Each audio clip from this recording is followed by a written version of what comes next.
اعوذ باللہ من الشیطان الرجیم بسم اللہ الرحمن الرحیم الحمد للہ رب العالمین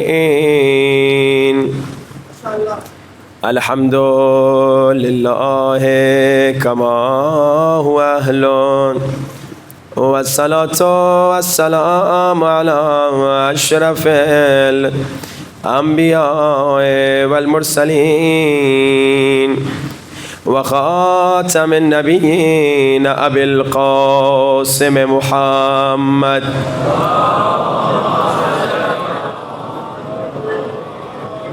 وآله الطيبين الطاهرين المعصومين. دعائے سرکار امام زمانہ سب مل کے بلند آواز.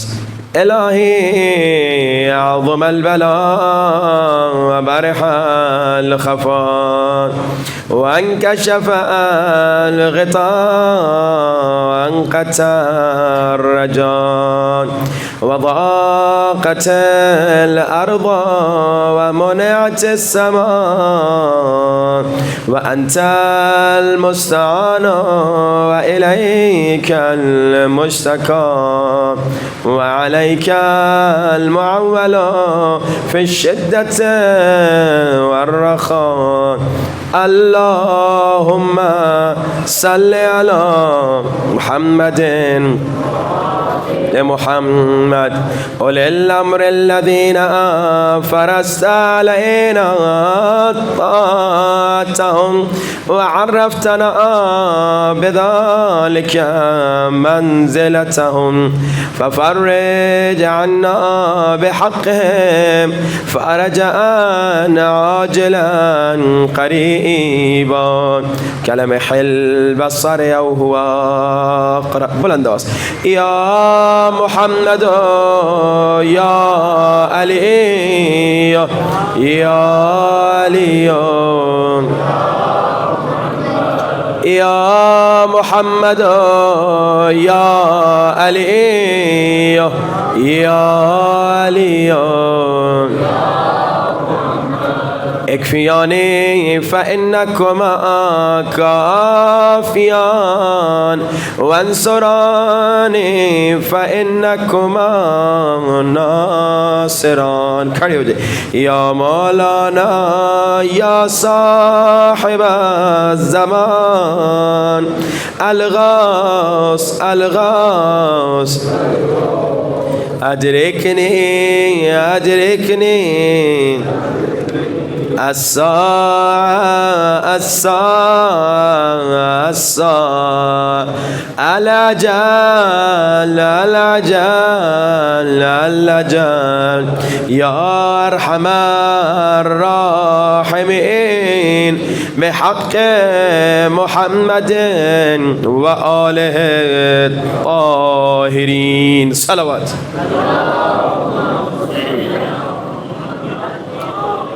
محمد وعجل فرجهم. أما بعد فقد قال الله تبارك وتعالى في كتابه المجيد الذين يتبعون الرسول النبي الأمي الذي يجدونه مكتوبا عندهم في التوراة والإنجيل. بلند ترین صلوات.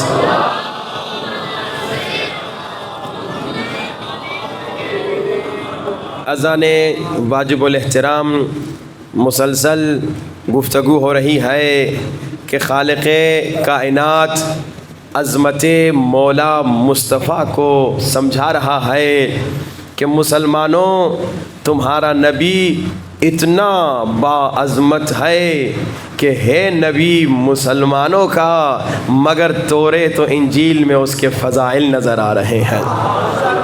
اور آپ نے سنا کہ ہم نے انجیل سے نیو ٹیسٹمنٹ سے جون 16 یوحنا 16 سے آیات پڑھی کہ حضرت عیسیٰ نے جون 16 چیپٹر کا نام جون نمبر 16 آیت 7 سے 12 حضرت عیسیٰ نے کہا it is better for you that I go away, that the helper arrive. تم سب کے لیے بہتر ہے اے عیسائیوں، تمہارے لیے خیر ہے کہ میں عیسیٰ چلا جاؤں. کیوں؟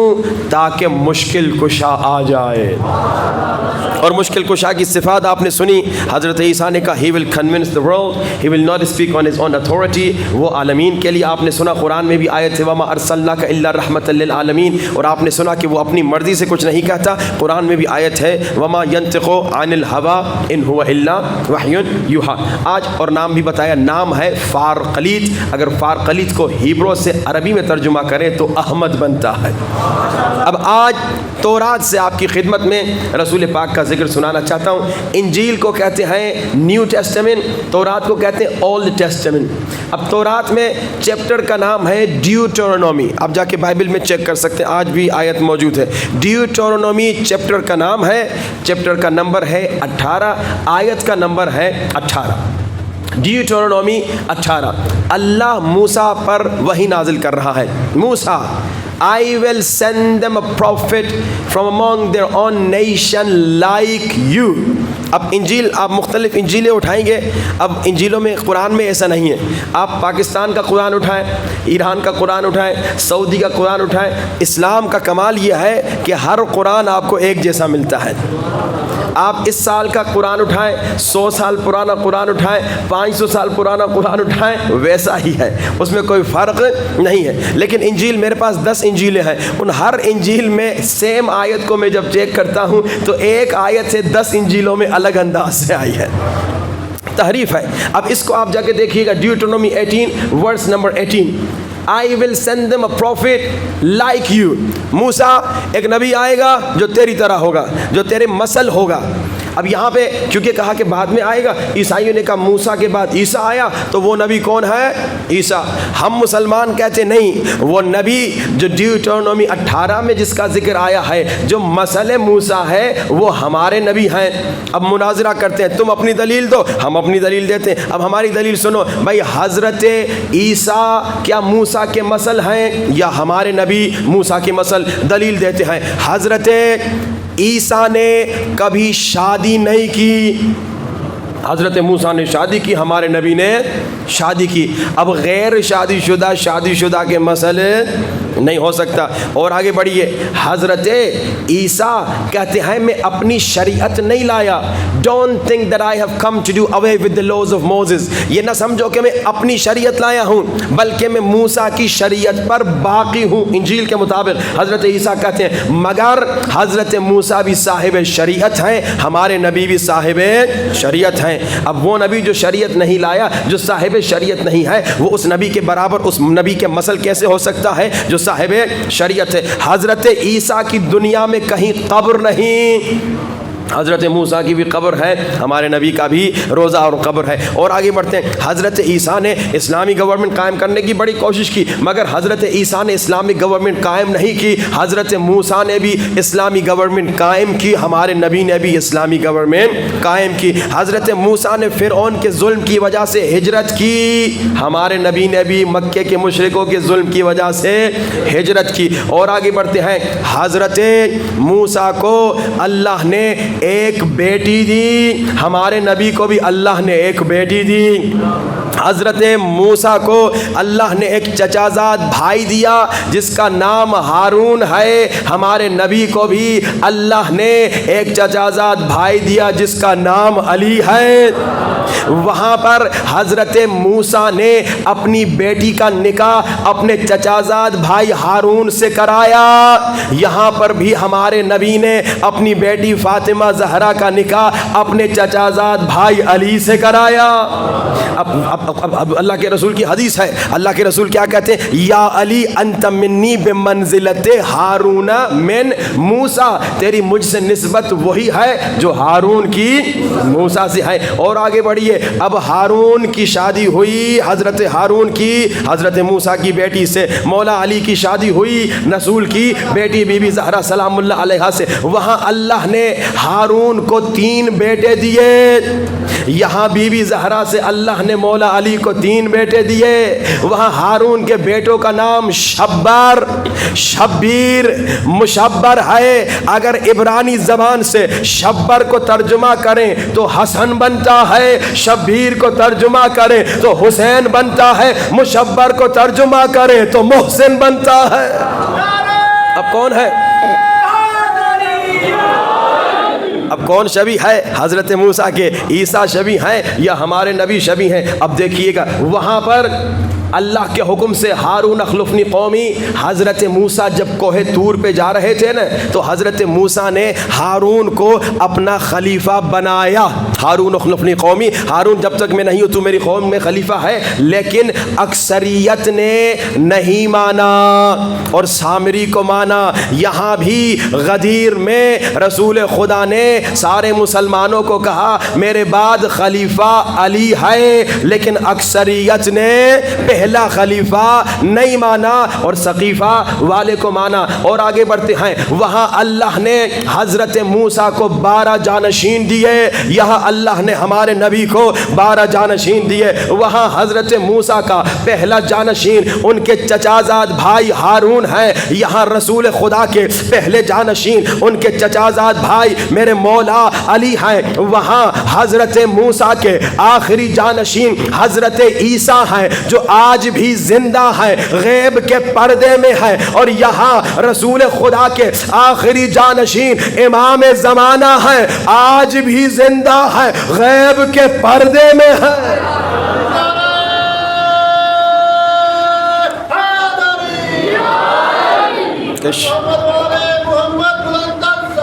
اللہم صلی علی محمد وآل محمد وعجل فرجم کے شاعر کہتا ہے درود زندہ ہے اپنا سلام زندہ ہے، درود زندہ ہے اپنا سلام زندہ ہے، خدا کے بعد محمد کا نام زندہ ہے، تمہارے پاس تو مردہ بھی اب نہیں ہے کوئی، ہمیں ہے فخر ہمارا امام زندہ۔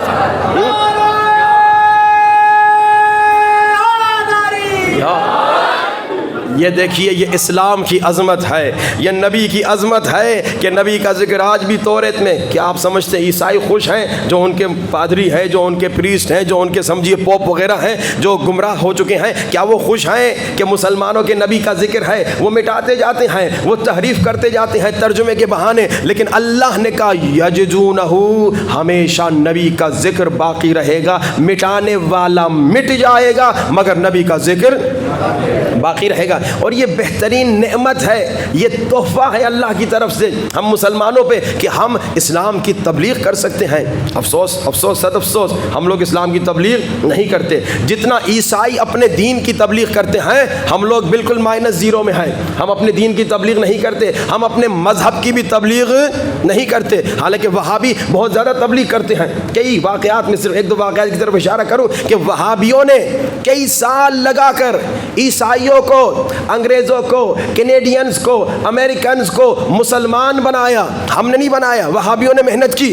ان کو ایک کتاب مذہب شیعہ کی مل گئی، انہوں نے کہہ دیا اشہد ان علی ولی اللہ۔ دیکھیں کیونکہ مذہب حقہ مذہب اہل بیت ہے، مذہب حقہ مذہب مولا علی ہے، جہاں خلیفہ بلا فصل مولا علی ہیں۔ اب جب انسان جو حق کی تلاش میں نکلے بغیر تعصب کے، تعصب بڑی خطرناک بیماری ہے، پاکستان میں تعصب بہت زیادہ ہے، وہاں ویسٹرن کنٹریز میں تعصب نہیں ہے۔ اب وہاں بھی کوشش کرتے ہیں ان انگریزوں کو، امریکنز کو مسلمان بناتے ہیں۔ ایک واقعی کی طرف اشارہ کرتا ہوں، امریکہ کا ایک جوان تھا، امریکن تھا، وہابیوں نے 4 سال لگائے اسے مسلمان کیا۔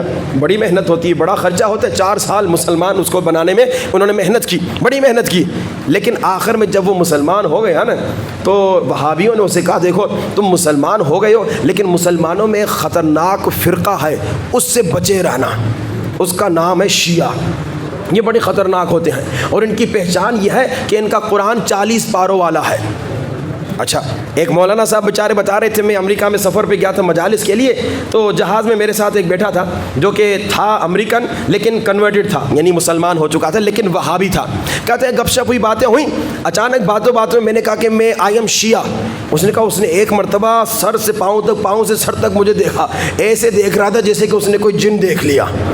ایسا اسے بتایا گیا کہ بھائی شیعوں سے بچے رہو، اور اس کی وجہ جانتے ہیں کیوں کہتے ہیں شیعوں سے دور رہو؟ کیونکہ انہیں معلوم ہے شیعہ کے پاس آؤ گے 2 دلیلیں دے گا، تمہیں بھی شیعہ بنا دے گا، کیونکہ ہمارے پاس دلیل ہے۔ ہم مسلسل یہی کہہ رہے ہیں کہ بھائی ہم جب کہہ رہے رسول ہم جیسے بشر نہیں، کتنی ہم نے دلیلیں دی، قرآن سے دی، عقل سے دی، حدیث سے دی، روایت سے دی، تاریخ سے دی، ہمارے ہر عمل کی ہمارے پاس دلیل ہوتی ہے، ہم بغیر دلیل کوئی عمل کرتے ہی نہیں۔ اہل بیت نے ہمیشہ ہمیں ہر عمل کی دلیل سکھائی۔ اب یہ کہتا ہے کہ مجھے کہا گیا کہ اب دیکھیے کتنی محنت کرتے، ہم کیا کرتے، ہم کچھ نہیں کرتے، حالانکہ ہمارے پاس ہر چیز ہے، ہمارے پاس مولا علی ہے، ہمارے پاس مولا حسین جیسا سرمایہ ہے کہ مجلس حسین میں ہندو بھی آتا ہے، عیسائی بھی آتا ہے، سنی بھی آتا ہے، وہابی بھی آتا ہے، سب آتے ہیں، اتنا عظیم سرمایہ ہے، لیکن ہم نے کیا کیا؟ کچھ نہیں کیا۔ وہابیوں نے اتنی محنت کی۔ ایک مرتبہ میں کینیڈا میں تھا، میں نے کہا بھائی مجھے کنورٹڈ جتنے بھی مسلمان ہوئے ہیں شیعہ مجھے دکھاؤ کتنے ہیں، تو 3 4 5 سے زیادہ نہیں ملے۔ انہوں نے کہا اگر آپ کو زیادہ کنورٹڈ چاہیے جو کینیڈین اصلی ہے اور مسلمان ہوئے ہیں، وہ آپ وہابیوں کی مسجد میں جائیے، ہر ہفتے 7 8 9 نئے وہابی مسلمان ہوتے ہیں، نئے کینیڈین مسلمان ہوتے ہیں لیکن وہابی ہوتے ہیں۔ وہ بڑی محنت کر رہے ہیں لیکن ہم کوئی محنت نہیں کر رہے۔ لیکن اب یہ کہتا ہے، اس کا واقعہ بڑا کمال کا ہے، کہتا ہے کہ مجھے کہا کہ شیعوں کا قرآن 40 پاروں کا ہے۔ کہتا ہے میں نے غور نہیں کیا، میں مسلمان ہو چکا تھا، لیکن ایک مرتبہ اسٹیشن پہ کہیں بیٹھا تھا، قرآن پڑھ رہا تھا، میرے ساتھ ایک اور دوسرا مسلمان وہ بھی قرآن پڑھ رہا تھا، بات چیت ہوئی، پتہ چلا وہ شیعہ ہے۔ تو میں نے کہا کیا میں کین آئی سی یور قرآن، میں تمہارا قرآن دیکھ سکتا ہوں؟ کہا دکھاؤ۔ دیکھو بھائی کوئی بات نہیں۔ کہا میں نے قرآن دیکھا، شیعہ سنی کا قرآن تو سیم ہے، جیسا قرآن سنی کا ویسا قرآن شیعہ کا۔ یہ دھوکہ بازی کبھی کبھار، پہلے آج کل تو یہ بات کم ہو گئی ہے، کہتے تھے کہ علم کے نیچے سے نہ گزرو نکاح ٹوٹ جائے گا۔ ہاں جی، نہ جانے کتنے بیچاروں کے نکاح ٹوٹ گئے۔ اس طرح کی بیکار باتیں کرتے ہیں جس کی کوئی عقلی بات نہیں ہے۔ اب اس نے جب دونوں قرآن دیکھے تو دیکھا بھائی یہ تو سنی قرآن بھی وہی، شیعہ قرآن بھی وہی، اور شیعہ قرآن بھی ایران سے چھپا ہوا ہے، شیعہ سنی قرآن ہے ہی نہیں، مسلمانوں کا ایک ہی قرآن ہے۔ اب یہ سازش تھی، دھوکہ تھا، خیانت تھی۔ آ گیا اپنے استاد کے پاس، اس نے کہا استاد صاحب یہ دیکھیے آپ نے تو کہا تھا شیعوں کا قرآن 40 پاروں والا ہے، یہ تو ان کا قرآن بالکل ہمارے قرآن ایک قرآن ہے۔ تو استاد کو غصہ آیا، غصے میں آ کر کہا میں نے منع نہیں کیا تھا شیعوں سے نہیں ملنا۔ اس نے کہا میں کوئی آپ کو نوکر ہوں، میں کوئی آپ کو غلام ہوں؟ جب میں نے اپنا مذہب کرسچینٹی عیسائیت کو چھوڑا اور آپ کی طرف آیا، اس کا مطلب یہ تھوڑی ہے کہ میں اندھا بن جاؤں، جو آپ کہیں اسے میں اندھا بن کے مانوں۔ میں اپنی اللہ نے میں نے پہلی مجلس میں کہا تھا اللہ نے عقل دی ہے، کیوں؟ زنگ لگانے کے لیے نہیں دی، سوچنے سمجھنے کے لیے دی۔ سوچو، 1 گھنٹہ سوچنا 70 سال کی عبادت سے بہتر ہے۔ اب یہی جو مسلمان ہوا، کرسچن امریکن جو تھا وہابی بنا، یہ ایک شیعہ کتاب، مذہب کی کتاب دیکھتا ہے اور پڑھ کے شیعہ ہو جاتا ہے۔ اس کی وجہ کیا ہے؟ عیسائیت کیوں اسلام کی طرف آ رہی ہے؟ عیسائی کیوں مسلمان ہونا چاہ رہے ہیں؟ اس کی وجہ یہ ہے کہ ان کے پاس اسپریچولیٹی نہیں ہے، معنویت ختم ہو چکی ہے۔ ہمارے ہاں ماشاءاللہ معنویت ہے، یہ جو ابھی آپ مجلس میں بیٹھے ہیں نا، یہ معنویت ہے، یہ اسپریچولیٹی ہے، یہ سکون ہے۔ ربنا آتنا فی الدنیا حسنہ وفی الآخرۃ حسنہ، اسلام کرے دنیا اور آخرت۔ ہم انسان، اللہ نے ہمیں ایسا بنایا ہے کہ دنیا بھی چاہیے، دنیا کی ضروریات بھی پوری کرنی ہے، اور معنویت اور اسپریچولیٹی کی بھی ضرورت ہے۔ وہ لوگ خودکشی کیوں کرتے ہیں؟ انگریز خودکشی کیوں کرتے ہیں؟ مالدار ممالک ہیں، خودکشی کا ریشو سب سے زیادہ وہاں پاکستان میں ہونا چاہیے نا۔ یہاں کھانا بھی نہیں، یہاں بجلی بھی نہیں، یہاں پانی بھی نہیں، یہاں کچھ بھی نہیں، یہاں خودکشی ہونی چاہیے۔ یہاں والا خودکشی نہیں کرتا، کیوں؟ کیونکہ یہاں والا روتا ہے، امام حسین کی مجلس میں آتا ہے، سارا سکون مل جاتا ہے، سارا ٹینشن ختم ہو جاتا ہے۔ لیکن وہاں والا جب اس کی زندگی میں کوئی ٹینشن آتا ہے، اسے راستہ کوئی نظر نہیں آتا، دوائی کھاتا ہے پھر بھی ٹھیک نہیں ہوتا، پھر خودکشی کر لیتا ہے۔ ایک جوان کا واقعہ ہے، یونیورسٹی کا، اسکاٹلینڈ کا جوان تھا، خودکشی کرنے والا تھا۔ اس کا مسلمان دوست، شیعہ دوست سے کہتا ہے کہ جناب تم خودکشی کیوں کرنا چاہتے ہو؟ کہتا ہے بھائی ٹینشن اور تکلیف، کیونکہ وہاں کی جو دنیا ہے وہاں پہ دنیا کی ہر لذت ہے، دنیا کا بڑا گھر مل جائے گا، بڑی گاڑی مل جائے گی، لگژری لائف مل جائے گی، لیکن یہ صرف دنیا ایک حصہ ہے انسان کا۔ انسان کے 2 حصے ہیں، دنیا کی لذت ایک چیز اور حقیقی لذت اسپریچولیٹی ہے، معنویت ہے۔ یہی جیسے میں نے کہا مجالس، یہی اللہ کے ساتھ کنیکٹیوٹی، اہل بیت کے ساتھ کنیکٹیوٹی، رسول کے ساتھ کنیکٹیوٹی، یہ مسلمان کی طاقت ہے۔ میں نے کیا کہا؟ دشمن نے کہا مسلمان کو نبی سے ڈسکنیکٹ کر دو، مسلمان کمزور ہو جائے گا۔ یہی نبی کے ساتھ رابطہ اور کنیکٹیوٹی، یہ اسلام کی طاقت ہے کہ بڑی سے بڑی مصیبت آ جائے انسان سکون حاصل کرتا ہے ان کے در پہ آ کر۔ لیکن وہاں والے کیونکہ دنیا میں مست ہیں، ان کے پاس یہ آپشن ظاہراً نظر نہیں آتا، خودکشی کر لیتے ہیں۔ کہا میں ٹینشن میں، اسٹریس میں، دوائی کھا کھا کے تھک گیا، میں دنیا سے تھک چکا ہوں، دنیا کی ہر لذت لے چکا ہوں، لیکن کیونکہ دنیا کی جو لذتیں ان کی لمٹ ہے، دنیا کے مزے سے مزیدار کھانے اس کی ایک لمٹ ہے، نکاح کی لذت اس کی ایک لمٹ ہے، وہ لمٹ تک جب آپ پہنچ گئے اس کے بعد پھر کوئی کچھ ہے ہی نہیں، مزہ ہے ہی نہیں۔ تو اس لیے کہا کہ جو اسپریچولیٹی ہے، جو معنوی لذتیں ہیں وہ ان لمیٹڈ ہیں، کربلا 10,000 مرتبہ جاؤ گے اور زیادہ مزہ آئے گا. ہاں جی, مشہد مولا رضا 1,00,000 مرتبہ جاؤ گے اور زیادہ مزہ. یہ اسپریچولیٹی لذتیں ہیں. حج پہ جاؤ گے اور زیادہ مزہ آئے گا, عمرے پہ جاؤ اور زیادہ مزہ آئے گا. یہ اسپریچولیٹی جو معنوی لذتیں, دنیاوی لذتیں لمیٹڈ ہے, ایک حد ہے, اس کے بعد پھر کوئی مزہ نہیں. کہا اب میں دنیا سے تنگ آ گیا, خودکشی کرنا چاہتا ہوں. اب اس مسلمان نے, شیعہ نے سے کہا کہ دیکھو خودکشی کرنا ہے لیکن پہلے ایک تمہیں پریکٹس, ایک ایکسرسائز دیتا ہوں, اس پہ عمل کرو. اس نے اسے نماز سکھائی. کہا اس پہ 1 ہفتہ عمل کرو, پھر اگر چاہو تو خودکشی کر لینا. اس نے 1 ہفتہ عمل کرنے کے بعد کہا جتنا سکون نماز میں ملا دوائیوں میں نہیں ملا. اور ہم مسلمان تنگ آ گئے ہیں کہ 17 رکعت اللہ نے واجب کیوں کی. جی, مسلمان کہتے ہیں اتنی نمازیں, فجر کی نماز اللہ تھوڑی 10 بجے رکھ دیتا, صبح سویرے نماز کیوں رکھی ہے. صلوات پڑھیے بآواز بلند محمد وعلی محمد. تو یہ اسپریچولیٹی کی وجہ سے آتے ہیں اور جلدی ان کو ہدایت مل جاتی ہے کیونکہ ان میں تعصب نہیں. لیکن ہم کبھی ان کو تبلیغ کر کے اپنی طرف لاتے نہیں, بیچارے خود محنت کر کے آتے ہیں. اچھا وہابی, میں نے کہا کتنی تبلیغ کرتے ہیں. میں اپنا واقعہ ایک مرتبہ بھی پچھلے یا 2 سال پہلے کا واقعہ ہے, میں جا رہا تھا کہیں تبلیغ کے لیے, تو راستے میں ایئرپورٹ پہ, شاید قطر ایئرپورٹ تھا یا کون سا ایئرپورٹ تھا, وہاں پہ میں نماز کے لیے گیا, نماز کا ٹائم تھا. تو جب میں نماز کے لیے مسجد میں گیا تو وہاں پہ تبلیغی جماعت کا ایک بھائی تھا. اس کو معلوم نہیں تھا کہ میں شیعہ ہوں یا شیعہ مولانا ہوں, تو اس نے میرے ساتھ گپ شپ کرنا شروع کر دی. اس نے دیکھا بھائی ایئرپورٹ پہ نماز پڑھنے آنے والا آدمی اچھا ہوگا, ایئرپورٹ پہ 2 گھنٹے کی ٹائم پہ کون نماز پڑھنے جاتا ہے, لوگ تو دوڑتے ہوئے جاتے ہیں کہ دوسری فلائٹ پہ پہنچیں. کہا یہ آدمی ہوگا جو ہماری پکڑ میں آ جائے گا. شروع ہو گیا میرے ساتھ بات کرنے. اب میں نے اس سے پوچھا بھائی تم ہو کون, تم مولوی ہو. کہا میں مولوی نہیں ہوں. ڈاکٹر, کہا ہمارا ایک گروپ ہے, ہم ڈاکٹر ہیں, ہم انجینئر ہیں اور ہم پروفیسرز ہیں, پڑھے لکھے کراچی کے لوگ تھے. کہا اتنے پڑھے لکھے لوگ تم تبلیغ کرنے کیوں جا رہے ہو, کیا تم مولانا ہو. کہا مولانا نہیں ہے لیکن ہم نے عہد کیا ہوا ہے کہ ہم سال کے 6 مہینے 2-3 سال میں 1 مرتبہ جاتے ہیں اور تبلیغ کرتے ہیں دین کی. اب ہم شیعہ کیا سمجھتے ہیں, تبلیغ صرف مولانا صاحب کا کام ہے. ہاں جی, اور وہ بھی مولانا صاحب تھوڑی سخت تبلیغ کر لے تو ہم ناراض ہو جاتے ہیں. مولوی صاحب کو ہم سے کیا دشمنی تھی جو ہم پہ ہی اٹیک کیا. ہاں جی بھائی, امر بالمعروف ہر ایک پر واجب ہے. اشہد انک قد اقمت الصلاۃ وآتیت الزکوٰۃ وامرت بالمعروف. مولا حسین یہی ہمیں سکھا رہے ہیں, امر بالمعروف سب پر واجب ہے. امر بالمعروف ایک انسان کو خطرے سے, نقصان سے بچانے کا نام ہے. امر بالمعروف صرف مولوی کا کام نہیں. اب یہ دیکھیے یہ تبلیغ والے, جماعت والے, یہ وہابی کتنی تبلیغ کرتے ہیں. ہم مذہب حق خود کو کہتے ہیں مگر اس کی تبلیغ نہیں کرتے. اور ہمارا حال تو یہ ہے کہ ہمارے اپنے جوان غلط کاموں میں چلے جاتے ہیں, ہم انہیں ہدایت کی کوشش نہیں کرتے. اب میں نے پچھلی مجلس میں بھی یہ کہا تھا کہ ایک آدمی فخر سے کہہ رہا تھا, مولانا صاحب ماشاءاللہ آج کل پاکستان کے میڈیا پہ اچھے خاصے شیعہ چھائے ہوئے ہیں. میں نے کہا کیا مطلب. کہا یہ جتنے ایکٹرز ان میں اچھے خاصے شیعہ ہیں. میں نے کہا کمبخت تمہیں شرم آنی چاہیے کہ شیعہ ہوتے ہوئے, مولا علی والا خود کو کہتے ہوئے اور آ کے ٹی وی پہ ایکٹنگ کرے, یہ غلط کام ہے. مولا علی کے ماننے والے ایسا کام نہیں کرتے, بی بی زہرا کے ماننے والے ایسی بے حیائی کا کام نہیں کرتے. تو بہر کے آج ہمارا عالم یہ ہو چکا ہے کہ ہم اپنوں کو بھی کھو رہے ہیں.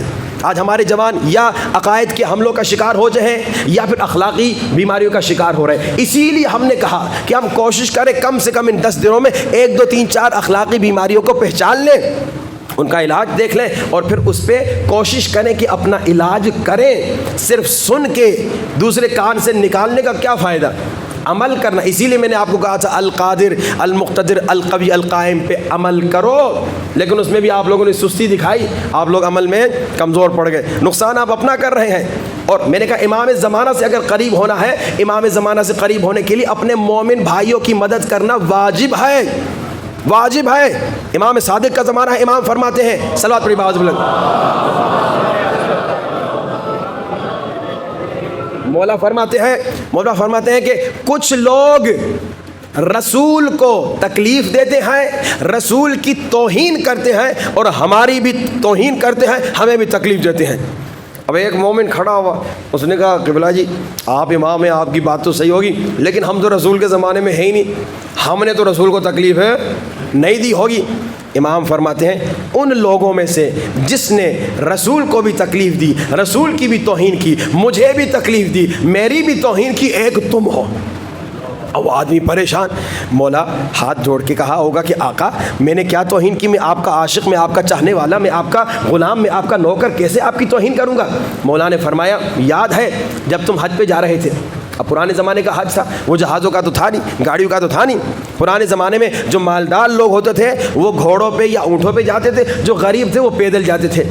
امام نے کہا کہ ایک غریب مومن بندہ خدا تمہارے ساتھ تھا، تو اونٹ پہ یا گھوڑے پر تھا، جب وہ تھک کر بیچارہ تجھے کہتا ہے کہ مجھے ذرا مدد کر کہ تھوڑی دیر میں تمہارے اونٹ پہ بیٹھوں، تو نے اس کی مدد نہیں کہ تو مدد کر سکتا تھا، اسے ساتھ بٹھا سکتا تھا، تھوڑی دیر تو پیدل چل سکتا تھا، لیکن تو نے اسے اگنور کیا۔ بالکل جیسے آپ اپنے پاراچنار کے مومن بھائیوں کی مدد کر سکتے ہیں، صرف دن میں آدھا گھنٹہ ٹائم دے کے القادر المقتدر القوی القائم پڑھ کر، مگر آپ اگنور کر رہے ہیں۔ آپ کریں ہمارا کیا جائے، ان کے بچے مر رہے ہیں، ہم تو سکون میں ہیں، ان کی عورتوں پہ ظلم ہو رہا ہے، ان کے جوان مارے جا رہے ہیں، ہمیں کیا جائے، ہم تو بیٹھے ہوئے سکون میں، ہم کیوں اپنے آپ کو محنت میں ڈالیں اور آدھا گھنٹہ ٹائم نکال کے القادر المقتدر القوی القائم پڑھیں۔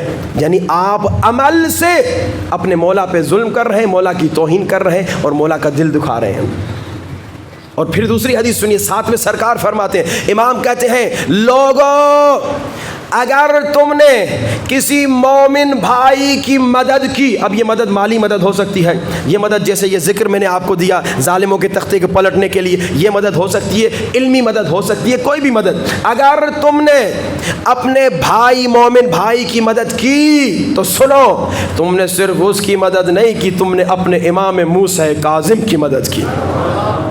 یا آپ اپنے امام کی مدد کر رہے ہیں، حل من ناصر ینصرنی کی صدا ابھی بھی ہے۔ لیکن چلے موضوع کو آگے بڑھائیں، یہ نفس کی بیماریاں، اخلاق کی بیماریاں یہ شیطان ہمارے اندر ڈال رہا ہے، ہمارے اندر نفس امارہ ہے، اسے کیسے پہچانے، کیسے ڈائگنوز کرے میرے اندر نفس کی کتنی بیماریاں؟ نمبر 1 فیملی ہسٹری، دیکھو اگر تمہارے ماں باپ میں کوئی نفس کی بیماری ہے وہ تمہارے اندر آ سکتی ہے۔ نمبر 2 محاسبہ کرو، میں نے محاسبے کے فائدے آپ کو بتائے، یعنی اپنے ایک ایک عمل کو دیکھو، ایک ایک ایکشن کو انالائز کرو، دیکھو صبح جب سے اٹھے ہو رات جب تک سوئے ہو تم نے کتنی غیبتیں کی، کتنے دل دکھائے، کتنے ایسے جملے کہے، جملہ تم نے کہا اور تم نے بھلا دیا اور اس جملے کی وجہ سے کسی کی طلاق ہو گئی، کوئی گمراہ ہو گیا، کوئی غلط راستے پہ چڑھ گیا۔ اب یہ سوچو، انالائز کرو ایک ایک عمل کو کہ میرے اس عمل سے کیا ہوا، میرے اس ایکشن سے کیا ہوا۔ اب دوسرا تم نے دیکھا کہ محاسبے کے بعد پھر کیا کرنا ہے، اب کیسے ڈائگنوز کروں اپنی بیماری کو؟ کہا بہترین طریقہ دوست ہے، اور دوست میاں بیوی بہترین دوست ہیں، بچہ ماں باپ ایک دوسرے کے دوست ہیں، تمہارا جو دوست ہے وہ تمہیں تمہارا عیب بتائے گا،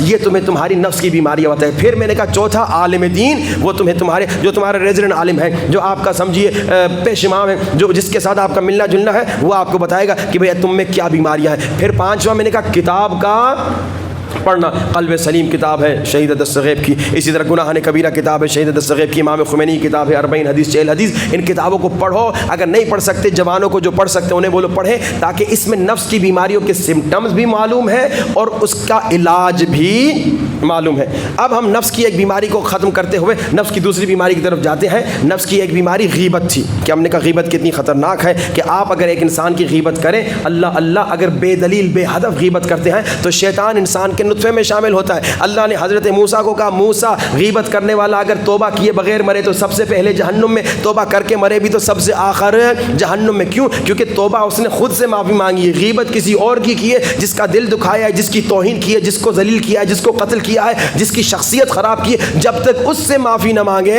تب تک اس کو معافی نہیں ملے گی۔ اب اس سے معافی مانگنے کا بھی ہم نے طریقہ بتایا کہ دیکھو ضروری نہیں کہ اسے بتاؤ میں نے تمہارے بارے میں یہ بات کہی، صرف اتنا اسے کہو اگر آپ کے حق میں کوئی غلطی ہو گئی آپ معاف کر دیں۔ اب اگر وہ مر چکا ہو تو اس کے لیے نیک عمل جو کرتے ہو اس کو اس میں شریک کرو۔ اور غیبت کا علاج کیا ہے؟ وہ ساری سزائیں جو ہم نے آپ کو بتائی تھیں ان کو مسلسل ذہن میں لے کر آؤ، ویژولائز کرو کہ اتنا خطرہ کہ میں غیبت کروں گا قیامت کے دن میری زبان لمبی کر دی جائے گی، محشر والے اس پہ چلیں گے، مجھے یہ برداشت نہیں ہوتا، اتنا عذاب کہ میرے ناخن بڑے ہوں گے، میں اپنے چہرے کا گوشت نوچوں گا، یہ مجھے برداشت نہیں، اتنی ذلت کہ عمل میں کروں ثواب میں کروں اور ثواب کسی اور کو ملے، نہ صرف یہ اس کے سارے گناہ میرے اکاؤنٹ میں۔ اس کو ذہن میں مسلسل ویژولائز کرو گے تو کیا ہوگا؟ غیبت نہیں کرو گے۔ اچھا، اب آج نفس کی دوسری بیماری، بڑی خطرناک بیماری، یہ ہم میں اتنی رائج ہے کہ اب تو افسوس سے کہنا پڑتا ہے عزاداری میں بھی انوالو ہو گئی۔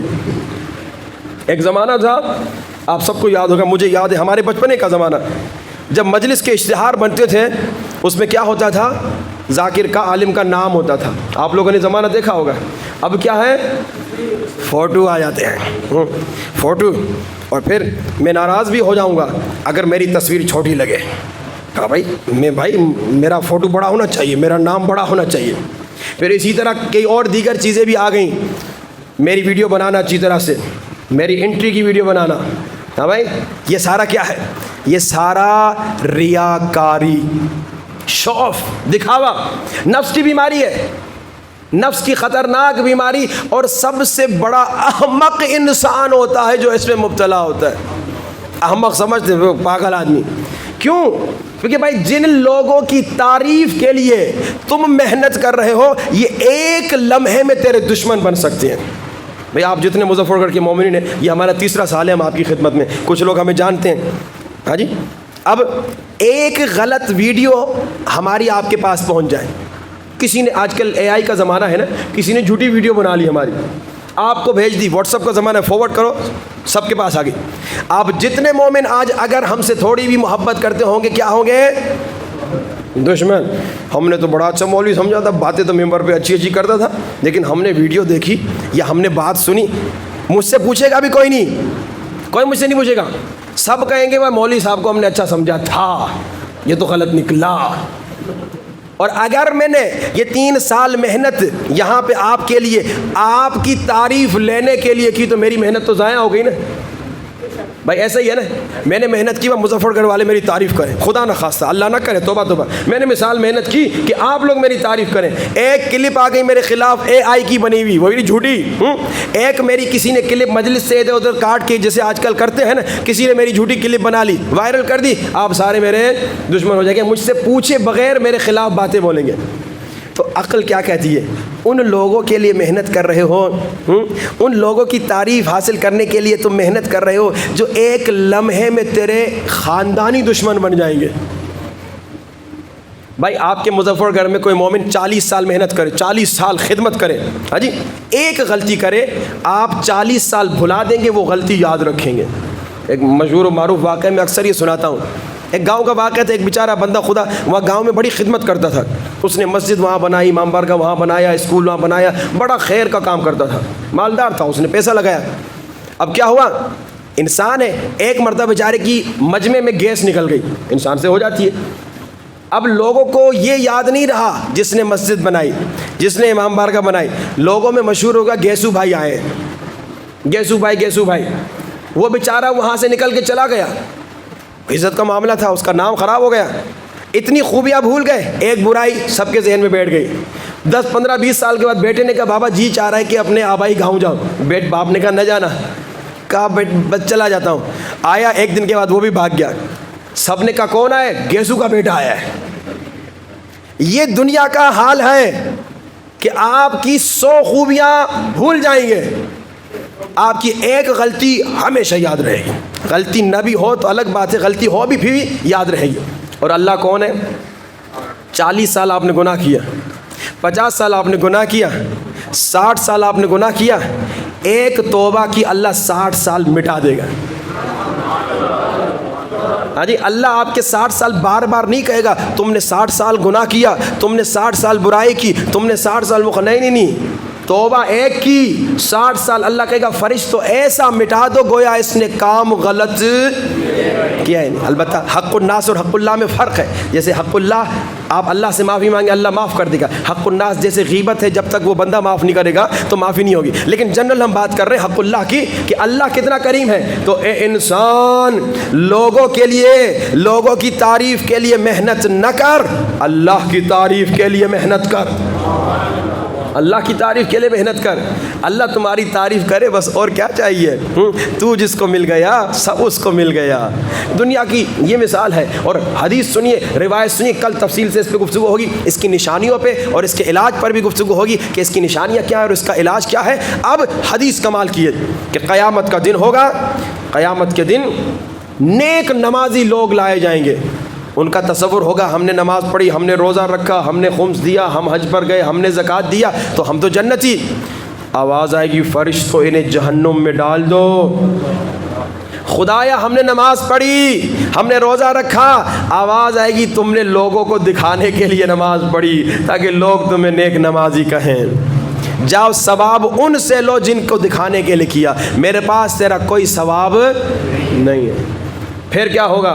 امیر لوگ جو اچھے امیر تھے، جنہوں نے پیسوں سے گناہ نہیں کیا، پیسوں سے مسجد بنائی، امام بارگاہ بنایا، اسپتال بنایا، نیک کام کیے، آواز آئے گی انہیں بھی جہنم میں ڈال دو. خدایا ہم نے محنت کی، پیسہ ہم نے کمایا، اس پیسے سے مسجد بنائی، امام بارگاہ بنایا، آواز آئے گی تم نے اپنا نام بنایا. اکثر امام بارگاہ میں آپ تختی دیکھتے ہیں، بانی خیر الفلاں الحاج فلاں. وہ ہارون الرشید جو ہے مسجد بنا رہا تھا، اور بہلول بڑا ہوشیار تھا، بہلول دانا. وہ پاگل اس لیے بن گیا تھا کہ اسے وہ زبردستی حاکم اپنی حکومت میں قاضی بنانا چاہ رہا تھا. امام نے کہا تو پاگل بن جا، ظالم کی مدد نہ کر. اب جناب وہاں پر بہلول نے دیکھا اسے، کیا کر رہے ہو ہارون الرشید؟ ہارون الرشید نے کہا دیکھ نہیں رہے مسجد بنا رہا ہوں. کہا دیکھ رہا ہوں، لیکن اگر تم مسجد بنا رہا ہے لکھ دے بہلول مسجد. کیا لکھ دے؟ بہلول مسجد. ہارون الرشید نے کہا تو واقعی پاگل ہے، پیسہ میرا، محنت میری، کام میں کروں، نام تیرا. بہلول نے کہا یہی تو سمجھا رہا ہوں، تو مسجد نہیں بنا رہا، اپنا نام بنا رہا ہے. آج یہی ہے. پھر آواز آئے گی، حدیث سنیے، قاری قرآن آئیں گے. حدیث میں قاری قرآن ہے، لیکن سمجھیے آج کے نوح خان آئیں گے، آج کے قصیدے آئیں گے، قصیدے خان آئیں گے، قوال آئیں گے، جو ابھی سمجھیے وہ اسلام کی خدمت کرتے تھے وہ آئیں گے، نعت خان آئیں گے. آواز آئے گی انہیں بھی جہنم میں ڈال دو. خدایا تو نے اچھی آواز دی تھی، گانے گا سکتے تھے، مگر ہم نے نعت گائے، ہم نے قرآن پڑھا، ہم نے نوحہ پڑھا. آواز آئے گی تم نے پڑھا لیکن ہمارے لیے نہیں پڑھا، اللہ کے لیے نہیں پڑھا، میرے لیے نہیں پڑھا، لوگوں کے لیے پڑھا، جا ان سے ثواب لے لے. دنیا میں تم نے وہ سبسکرائبر بڑھا دیے اپنے یوٹیوب کے، دنیا میں ویورز بڑھا دیے، جا انہی ویورز سے جا کے ثواب لو. پھر علماء آئیں گے، مولوی، خدایا ہم تو جنتی نا، ہم گاؤں گاؤں گئے، گلی گلی گئے، پسینہ بہتا تھا، گرمی تھی، نہ اے سی تھی نہ کولر تھا، ہم گرمی میں تبلیغ دین کی کرتے تھے. آواز آئے گی جھوٹ بول رہے ہیں، ڈال دو جہنم میں. یہ بھی تم گلی گلی اسلام کا نام بنانے نہیں گئے تھے، اپنا نام بنانے گئے تھے. اب اس حدیث کا مطلب نہیں جو قاری وہ جہنمی، جو نوح خان وہ جہنمی، جو مولوی وہ جہنمی، جس نے مسجد بنائی وہ جہنمی. نہیں، جو قاری لوگوں کے لیے پڑھے، لوگوں کی تعریف کے لیے، جو مولوی لوگوں کی تعریف کے لیے محنت کرے، جو نوح خان اور ذاکر لوگوں کی تعریف کے لیے محنت کرے، اللہ کے لیے محنت نہ کرے، وہ جہنم میں جائے گا. لیکن جو خالصتاً قرآن پڑھے خدا کے لیے، جو خالصتاً مجلس پڑھے خدا کے لیے، جو خالصتاً ذکر کرے خدا کے لیے، وہ تو یقیناً اگر اس کے دیگر گناہ نہ ہو، جنت میں جانے کے لائق ہو تو جنت میں جائے گا. تو اب یہ خطرناک نفس کی بیماری ہے کہ محنت بھی کرو لیکن ثواب لکھا. اچھا پچھلی جو غیبت تھی کیا تھا؟ محنت کرتے تھے ثواب ملتا تھا، لیکن کیونکہ غیبت کرتے تھے ثواب کٹ جاتا تھا. ایسا ہی ہے نا، غیبت میں کیا تھا؟ آپ نے ثواب حاصل کیا، نماز پڑھی، آپ کا ثواب لکھ دیا گیا. اب غیبت کی، ثواب کٹ گیا، چلا گیا کسی اور کے اکاؤنٹ میں. اس میں تو یہ ہے کہ آپ کو ثواب ملے گا ہی نہیں. آپ نے نماز پڑھی، آپ نے سمجھا کہ 2 رکعت آج کی نماز لکھ دی گئی، فرشتوں کو حکم ملے گا نماز نہ لکھنا، اس نے تو لوگوں کے لیے، اللہ کے لیے پڑھی نہیں ہے. اور پھر کہا کہ یہ ریاکاری شرک ہے، شرک. اللہ اکبر. آئیے ان بیماریوں سے خود کو نجات دیں.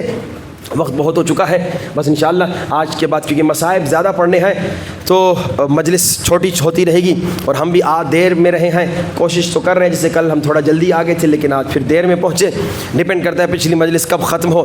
تو انشاءاللہ جیسے کہ میں نے کہا یہ جو نفس کو پہچاننے کے ذریعے اور طریقے سکھائے، اس پہ انشاءاللہ آپ شروع ہو جائیں. فیملی ہسٹری، محاسبہ، اور اسی طرح بیگمات سے پوچھنا شروع کریں، دوستوں سے پوچھنا شروع کریں میرے اندر کیا بیماری ہے، اپنے عالم سے پوچھیں، اور اسی طرح کتاب پڑھیں انشاءاللہ. اور جو درس یا مجالس ہیں اس موضوع پر اس کو زیادہ سے زیادہ سنیں تاکہ کیا ہو، آپ کو انشاءاللہ نفس کو شکست دینے میں کامیابی ہو جائے. اور کچھ نہ کریں نا، یہ جو آج تک آپ کو میں نے باتیں سنائی ان پر ہی عمل کرنا شروع کر دے، باقی اللہ خود سکھا دے گا، باقی اللہ خود. اللہ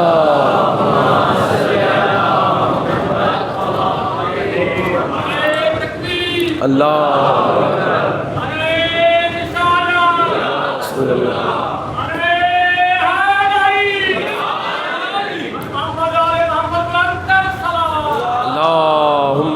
صلی علی محمد وآل محمد وعجل. اور جب نفس کو شکست دیں گے تو کیا ہوگا؟ امام زمانہ کے قریب ہوں گے. وہ خوش نصیب ہے جو عاشور کے دن امام کو دیکھ سکے۔ آپ نے واقعہ سنا، علی ابن مہزیار نے 20 سال محنت کی، حج پہ گیا امام سے ملنے۔ آپ نے کیا محنت کی، میں نے کیا محنت کی، ہم نے کیا محنت کی۔ اس خاتون نے 7 سال خود کو گھر میں قید کر دیا کہ امام خوش ہوں، امام راضی ہوں۔ ہم نے امام کی خاطر کون سی لذت کو چھوڑا، امام کی محبت میں کتنے ہم نے گناہ چھوڑے کہ مولا گناہ میں لذت تو ہے، گناہ میں مزہ تو ہے، لیکن چونکہ آپ ناراض ہوں گے میں یہ گناہ نہیں کروں گا، آپ کی خوشی کی خاطر۔ ہمارا یہ حال نہیں ہے، ہمارا حال یہ گناہ بھی کرتے ہیں اور پھر سمجھتے ہیں کہ ہم امام کے قریب بھی ہو جائیں گے۔ نہیں، علی ابن مہزیار 20 سال کے بعد امام زمانہ سے ملتا ہے۔ کتنے سال کے بعد؟ 20 سال کے بعد۔ امام اسے کہتے ہیں علی ابن مہزیار تم نے دیر کیوں کر دی، 20 سال سے میں تیرے انتظار میں تھا، 20 سال سے میں تیرے انتظار میں تھا۔ کہتے ہیں مولا میں آپ کو ڈھونڈ رہا تھا، مجھے آپ کا ایڈریس نہیں معلوم تھا۔ امام کہتے ہیں تمہیں میرا ایڈریس نہیں معلوم تھا، مجھے تو تیرا ایڈریس معلوم تھا، میں کیوں نہیں آیا؟ یہ گناہ تیرے اور میرے درمیان، 2 گناہوں کی طرف، 2 نفس کی بیماری کی طرف مولا نے اشارہ کیا۔ صرف مختصر آپ کو بتاؤں، مولا نے کہا تو پیسے کماتا تھا مگر غریب مومنوں کا خیال نہیں کرتا تھا، عاشق تھا، ہم سے زیادہ عاشق تھا، 20 سال 6 مہینے سفر پہ تھا، 3 مہینے جانے میں 3 مہینے آنے میں، پیسے کماتا تھا، غریبوں کی زیادہ فکر نہیں کرتا تھا۔ مولانا کہ اس لیے ہم نے تمہیں اجازت نہیں دی، اسی لیے تم ہم سے ملنے کے قابل نہیں تھے۔ وہ میں نے آپ کو کیا کہا تھا، مولانا نے کیا فرمایا، وہ شخص جس کے دل میں دنیا کی لذتیں اور دنیا کی محبت مچھر کے پر کے برابر ہو، ہم خود اس سے ملنے کا شوق رکھتے ہیں۔ یہ جو دنیا دار لوگ ہیں وہ اپنی دنیا میں اتنے مست ہو جاتے ہیں کہ غریب بھائیوں کے بارے میں نہیں سوچتے۔ دوسری کیا وجہ، تم ہم سے کیوں دور تھے؟ علی ابن مہزیار تم اپنے رشتہ داروں کے ساتھ قطع تعلق کر بیٹھے تھے۔ وہ انسان جو اپنے رشتہ داروں سے قطع تعلق کرے وہ امام زمانہ سے نہیں مل سکتا، وہ امام زمانہ سے دور ہوتا ہے۔ 3 گناہ ہیں جن کی وجہ سے عمریں کم ہوتی ہیں۔ جو ماں باپ کے ساتھ بدتمیزی کرے 30 سال کی عمر اس کی 3 سال میں بدل جاتی ہے، جو زنا کرے 30 سال کی عمر اس کی 3 سال میں بدل جاتی ہے، اور جو قطع رحم کرے اپنے رشتہ داروں سے قطع تعلق کر دے اس کی 30 سال کی عمر 3 سال میں بدل جاتی ہے۔ امام کے زمانے کا واقعہ، ایک شخص آئے امام کے پاس، کہا مولا میرے چچا نے اور میرے چچا زاد بھائیوں نے میرے بابا کی ملکیت اٹھا لی ہے، مجھے نہیں دی، اگر میں کورٹ میں جا کے کمپلین کروں، کیس کروں تو وہ میرا مال واپس آئے گا، میری ملکیت واپس آئے گی، کیا یہ کام کروں؟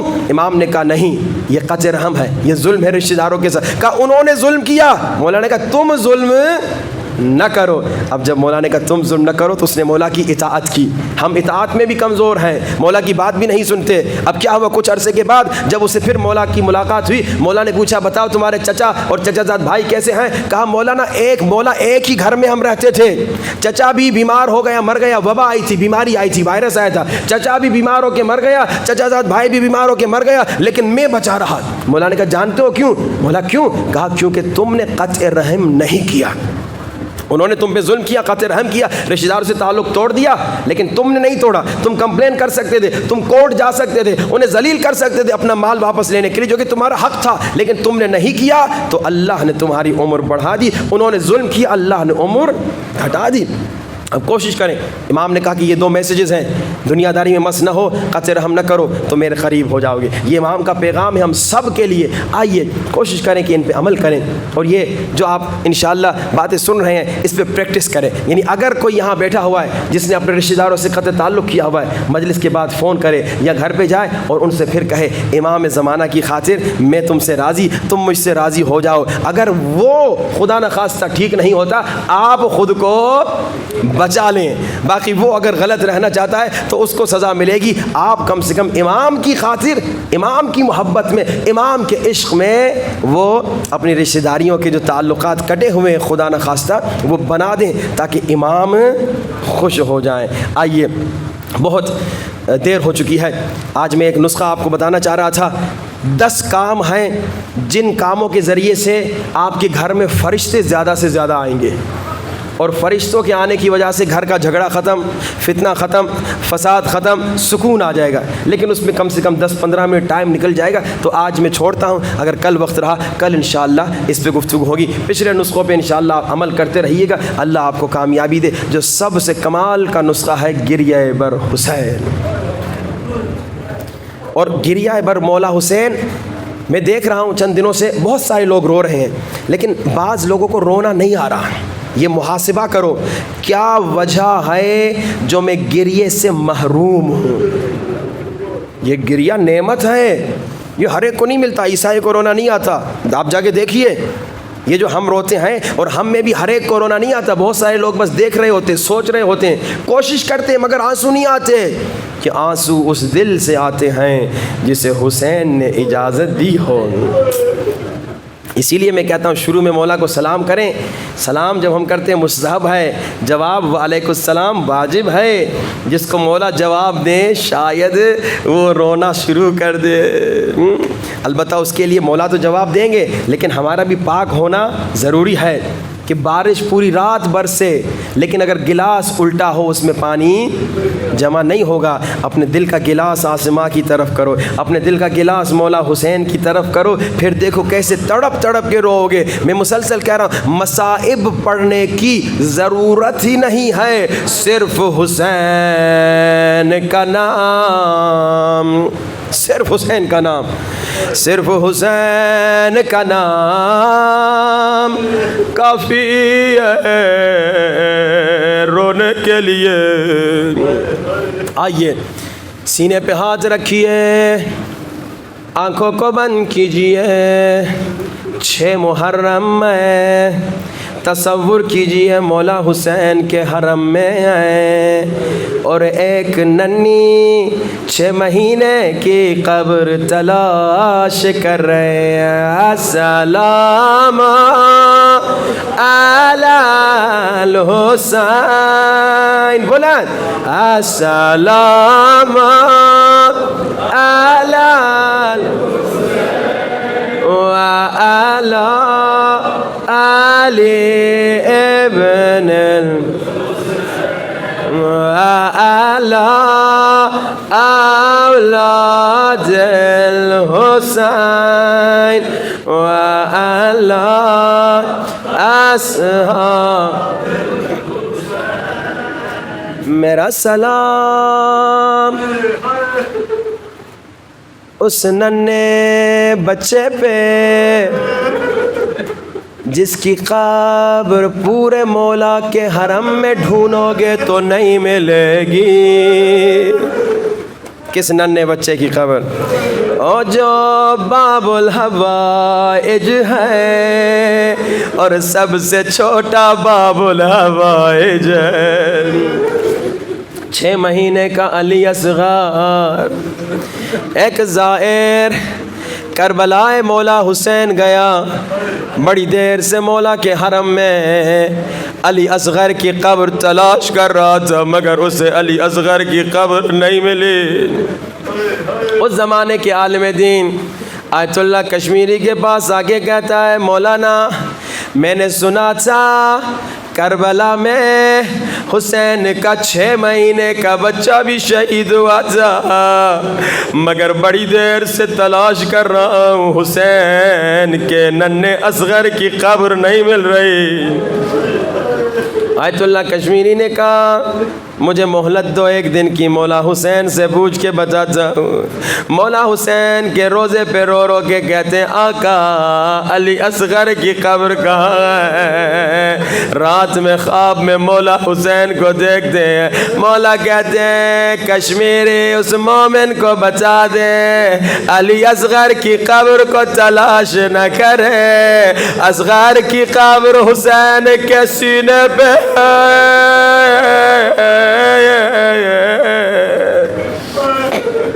ننھا بچہ آیا.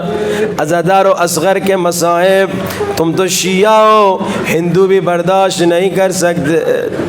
ایک مولانا ہندوستان کے کہتے ہیں میں تبلیغ کے لیے جا رہا تھا، ٹرین میں ایک ہندو تھا میرے پاس آتا ہے، کہتا ہے مولانا کربلا میں کیا ہوا تھا؟ کہتے ہیں مولانا میں نے کربلا کی شہادتیں سنانا شروع کی، عباس کی شہادت سنائی، ہندو تھا مگر رو رہا تھا، اکبر کی شہادت سنائی، ہندو تھا مگر رو رہا تھا، قاسم کی شہادت سنائی، ہندو تھا مگر رو رہا تھا. یہ عالم دین مہین کہتے ہیں مگر جیسے میں نے علی اصغر کے مصائب شروع کیے ہندو روتا روتا کھڑا ہو گیا کہنے لگا مولانا بس کیجئے مجھ سے برداشت نہیں ہوتا 6 مہینے کے بچے پہ اتنا ظلم ہوا عزادارو ایک ذاکر کا واقعہ اور مصائب علی اصغر یہ ذاکر تہران کا ایران کا رہنے والا ہے کہتا ہے 6 یا 7 محرم تھی میں اپنی بیوی اور اپنے 6 مہینے کے بچے کے ساتھ تہران سے قم جا رہا تھا کہتا ہے سخت سردیاں تھیں موٹر وے پہ ہائی وے پہ ہماری گاڑی خراب ہو گئی میں بڑا پریشان ہوا میرا 6 مہینے کا بچہ گاڑی میں کہیں وہ بیمار نہ ہو جائے کہتا ہے میں موٹر وے پہ کھڑا ہوا میں گاڑیوں کو روک رہا تھا مگر کوئی گاڑی نہیں رک رہی تھی کہتا ہے میں ذاکر حسین تھا اچانک ذہن میں خیال آیا میں نے گاڑی کا دروازہ کھولا اپنے 6 مہینے کے بچے کو کمبل میں لپیٹا اب میں نے اپنے بچے کو ایسے ہاتھوں میں اٹھایا جیسے حسین نے اصغر کو اٹھایا تھا کہتا ہے ایک گاڑی رکی دوسری گاڑی رکی تیسری گاڑی رکی لوگ اتر اتر کے پوچھنے لگے بچے کو کیا ہوا کہتا ہے میں نے کہا بچہ ابھی تک بچا ہوا ہے کہتا ہے کہ گاڑی والے نے ہمیں گاڑی میں بٹھایا گاڑی کا ہیٹر چل رہا تھا میری بیوی اپنے بچے کو دیکھ کے ہمارے بچے کو دیکھ کے بڑا خوش ہو رہی تھی اللہ نے ہمارا بچہ بچا دیا کہتا ہے مگر میں زارو قطار رو رہا تھا بیوی نے کہا بچہ ہمارا تو بچ گیا رونے کا کیا سبب ذاکر کہتا ہے میں نے روکے کا حسین نے بھی علی اصغر کو ہاتھوں میں اٹھایا تھا لوگ تھوڑا سا پانی دے دو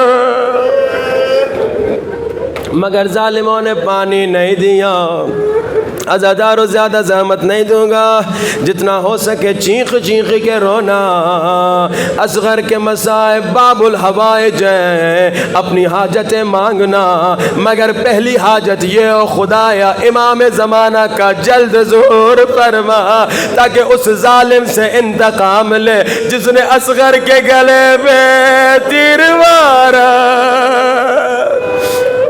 دعا کی قبولیت کا وقت ہے جب آنکھوں سے آنسو نکلے رونا نہ آئے تو رونے کی شکل بنا دینا عزادارو عاشور کا دن آیا زہرا کا لال کہلا گئے عباس کے بازو کٹ گئے اکبر کے سینے پہ برچھی لگ گئے قاسم کا لاشا پامال ہو گیا حسین اکیلا گئے حسین نے کہا حل من ناصرین ہے کوئی زہرا کے لال کو مدد کرنے والا اولاد والوں مجھے معاف کرنا علی اصغر نے خود کو جھولے سے گرا دیا بابا میں ابھی زندہ ہوں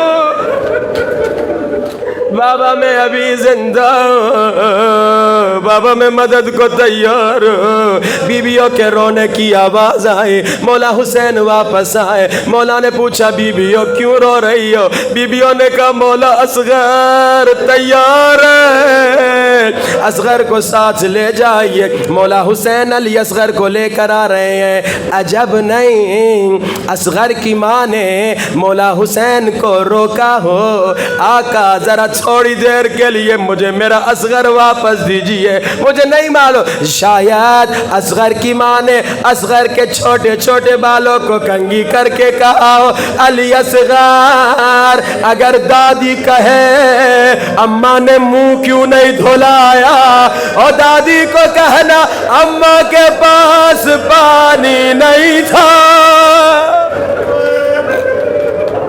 دادی کو کہنا اماں کے پاس پانی نہیں تھا، ابھی تک تم رونے کا حق ادا نہیں کر رہے، اصغر کے غم میں ایسے رویا نہیں جاتا جسے رونا نہیں آتا، اپنے گھر کے کسی 6 مہینے کے بچے کی گردن کو سوچ لے۔ عزادارو حسین کہتے ہیں اے یزیدیو اس بچے کا کیا جرم ہے، اس بچے کا کیا گناہ ہے، اگر تیری مجھ سے دشمنی ہے تھوڑا پانی علی اصغر کو دے دو۔ ظالموں نے کہا حسین خود پانی پینا چاہتے ہیں، اصغر کا بہانہ کر رہے ہیں۔ حسین جلال میں آئے، حسین نے کہا اصغر حجت خدا کے بیٹے حجت تمام کر لے۔ اولاد والو علی اصغر نے اپنی خشک زبان باہر نکالی، فوج یزید منہ چھپا چھپا کے رونے لگی۔ عزادارو عمر ابن سعد ڈرا کہیں انقلاب نہ آ جائے، عمر ابن سعد نے کہا حرملہ حسین کے بیٹے کو مار دو۔ عزادارو چھوٹا بچہ بابا کی داڑھی سے کھیل رہا تھا، اپنے ننھے ننھے ہاتھوں سے ظالم نے تیر اٹھایا، پھینکنا چاہا مگر ہاتھ لرزے تیر گر گیا۔